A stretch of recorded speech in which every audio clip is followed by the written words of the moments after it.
इतिहास जिस पर धूल पड़ी थी उसको जरा हटाता हूँ। जिन महायोद्धाओं को नमन है करती दुनिया, उन कर्ण अर्जुन से मिलवाता हूँ। एक तरफ इंद्रपुत्र पार्थ था जिस पे गर्व करता पूरा कुरु वंश था, वहीं कर्ण मस्तक पर तेज लिए सूरज का अंश था। विडंबना थी बहुत भारी, नियति ने खेल ऐसा कुछ रचाया था। एक माँ की दो संतानों को न जाने शत्रु क्यों बनाया था। द्रोण के दो शिष्य बनने वाले आर्यव्रत की शान थे, दोनों ही बड़े वीर थे, दोनों ही शक्तिमान थे। अब किसे पता था आगे चलकर ऐसा कुछ इतिहास बनेगा। एक भाई दुर्योधन की आस बनेगा, दूजा माधव का विश्वास बनेगा। पर नियति के चक्र में दोनों पिस जाएंगे, क्योंकि एक धर्म रक्षक और दूजा अधर्मी के श्वास बनेगा। विकट बड़ा प्रश्न उठा, ब्रह्मास्त्र मिला अर्जुन को द्रोण से।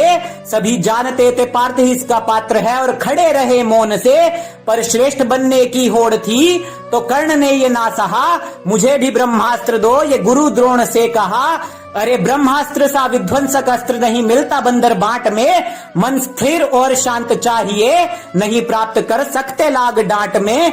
अरे बाकी सब भी थे वीर वहां, ब्रह्मास्त्र का उन्हें ना ज्ञान मिला।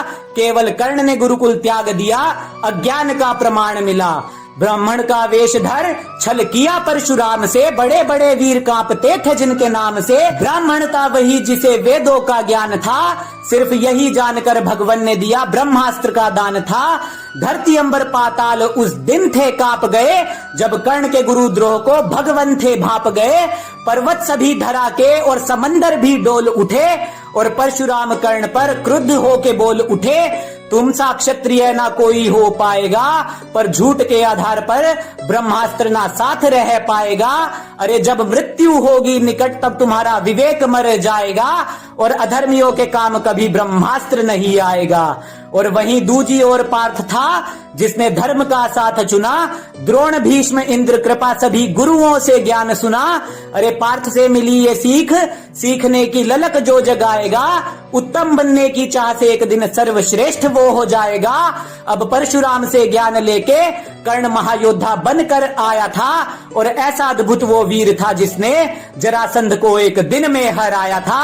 अब दुर्योधन का ऋण उसने भानुमति स्वयंवर में चुकाया था, जब दुर्योधन के प्राणों को उसने अपने शौर्य से बचाया था। अब जब प्राण बचा लिए थे तो फिर कैसा ऋण शेष था। दुर्योधन समक्ष कर्ण क्यों अधर्म करने को पेश था। कलयुग में भी अधर्म का बीज जो बो जाएगा, एक अधर्म करेगा तो आगे भी करता जाएगा।